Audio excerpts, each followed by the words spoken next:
Hello everyone, Jester Bell is here, and there was supposed to be a different video going out yesterday, but I wanted to just take a little detour and cover this thing with something that I have long known about DC Comics, and I would just like to bring attention to it. So, years ago I did a video, and it was called DC Comics is a horrible company run by horrible people.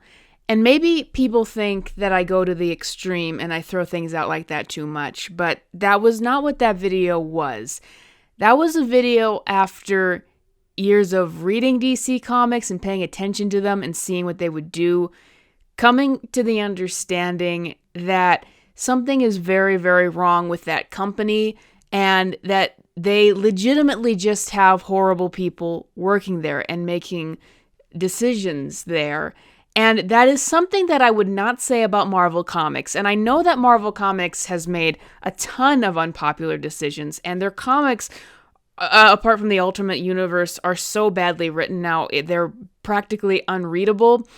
However, I do not get the same vibe I do as current Marvel Comics as I do DC Comics. Marvel Comics just seems like it's run by a lot of incompetency, I would say, right now. But DC Comics is a different beast, where I fully got the impression from DC Comics when I was reviewing comics from them, how they wouldn't respond to certain criticisms, how they would lean further into things, that there were a lot of horrible people working there.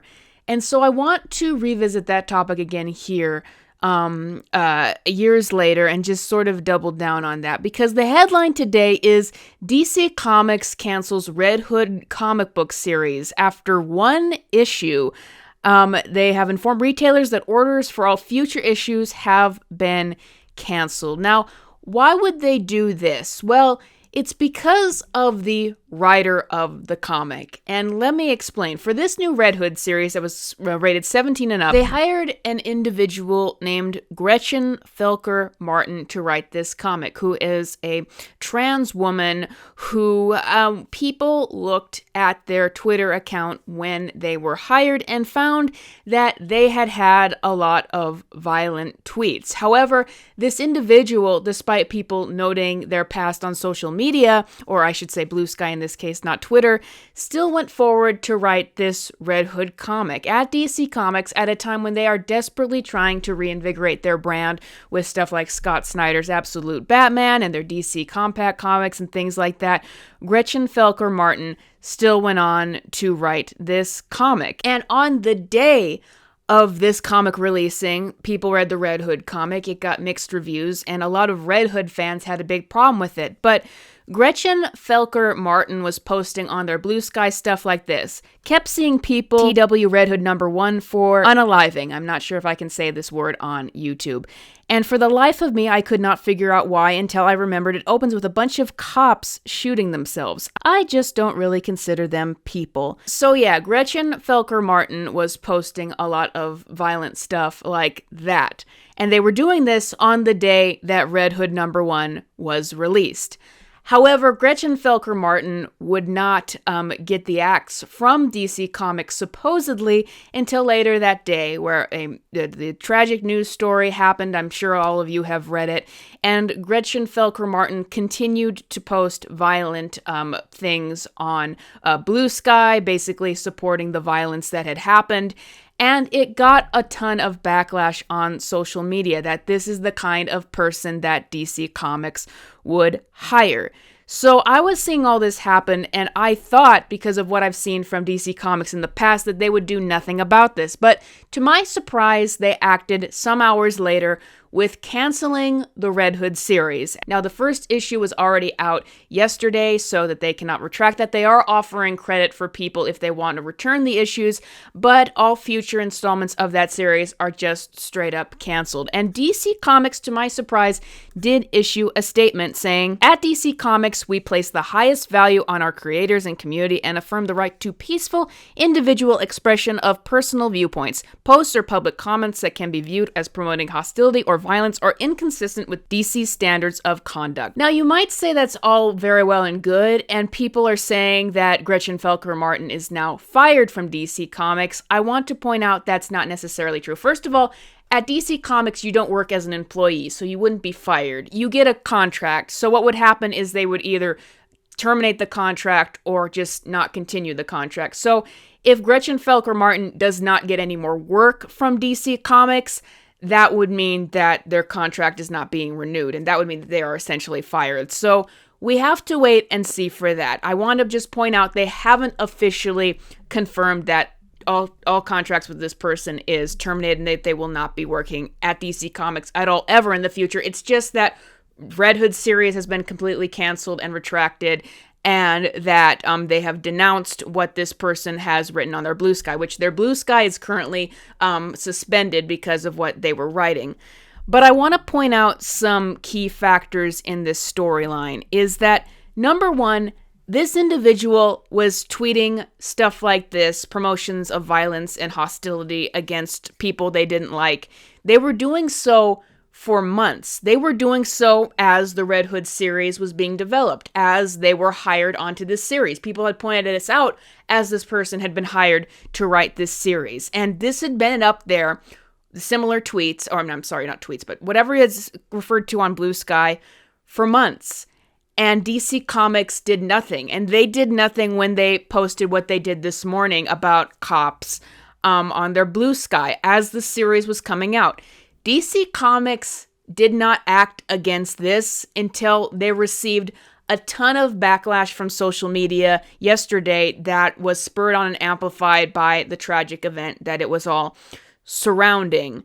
So DC Comics did not act on this stuff until they received the most immense pressure to do so.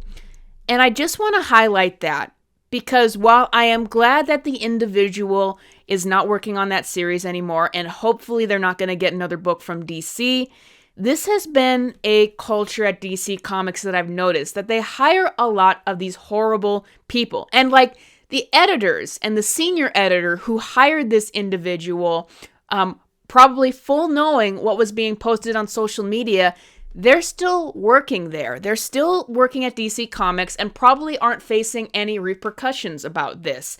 Once again, they only acted because of the pressure that was put onto them and what they were called out for in this specific instance. But it's like they still hire people. I mean, I did videos, multiple ones very recently, about the content that they have been putting in, for example, Harley Quinn books, the sexual content that they have been putting in Harley Quinn books, which I've been informed by people reading the books because I gave up. It's only gotten worse. You know, they hire these people with these fetishes to work on these books and change these characters to whatever they want, and they insert these into these comics. I don't want to repeat what's been put in these comics again and again, but that's the kind of thing that as I was reviewing comics for DC that I realized about them. It's more than just there's incompetency or there isn't a love for the characters in the past and things like that. It's that there is something very sick. Something very sick about DC Comics in particular that, once again, I would not necessarily say about Marvel Comics. The people who still hired Gretchen Felker Martin, they're still there. The editors and the senior editors who hired that person, who hired the people who have been writing the Harley Quinn fetish books, so the recent one where she did it with her own brain in an image, they're all still there. They're still working at DC Comics. They're still hiring people. And just because that they reacted in this specific instance and canceled this series, does not mean that those people are going to change just because they finally reacted to this controversy. This has been going on for a long time. This is just when they gotten enough pressure to act on it. Like, there have been other comics that I've talked about, like these fetish books that have still gone on the shelves. I mean, they've gotten other individuals I've talked about, like T. Franklin, who is basically a drugged out ex-prostitute who wrote some like very insane stuff on her social media constantly. They allowed her to work on the books of these characters, and she hasn't gotten a book recently, but they allowed her to work at DC Comics for a time. Like, DC Comics doesn't have any problem hiring these people, and as I just mentioned, it's not just one individual. It hasn't been just one individual. It's been far more than one individual, in fact. There is something very sick at that company, And something needs to happen from the higher up, not the higher ups at DC. They don't have anyone who I believe will do anything. But for Warner Brothers, who owns DC Comics, who is still trying to promote these characters, they need to do something to clean out the editors, the people in charge at DC Comics, Jim Lee, for goodness sake, who have been making these decisions and allowing these kinds of people to be hired and do this stuff with their icons. And I just want to say, I regret this. I recently bought Absolute Batman, and I hadn't been able to bring myself. I read one issue. I've been having a hard time getting through it and getting around to reading it because the first issue was good, and everybody is telling me that the rest of it is good, and I want to continue reading it. However, when it comes to the things that DC Comics allows to happen to their characters and the people that they hire, I don't want to support that. So I wound up regretting buying this book that I don't even feel like reading because I am so disillusioned by the people who work at this company and what they allow at this point. The only thing I want to say to you guys watching is if there can be enough noise to finally have somebody act on something at DC Comics, then it is possible to have a reaction, even if it has to come from people who own DC Comics. So I want to encourage you all. If you find horrible people who work at these companies, then you need to be vocal and you need to call it out and you need to do further. Don't be passive about it. You need to decide, I'm not even going to buy even their good books if it means that I'm supporting a company that hires these kinds of people. So I want to encourage you to do that and just decide that enough is enough with these companies hiring these kinds of individuals and allowing them to promote whatever their twisted beliefs are on these characters. But that's all I got for you guys today. I do have a video on Marvel Rivals that was originally going to go out yesterday that I am going to put out tomorrow, so I hope that you'll stay tuned for that.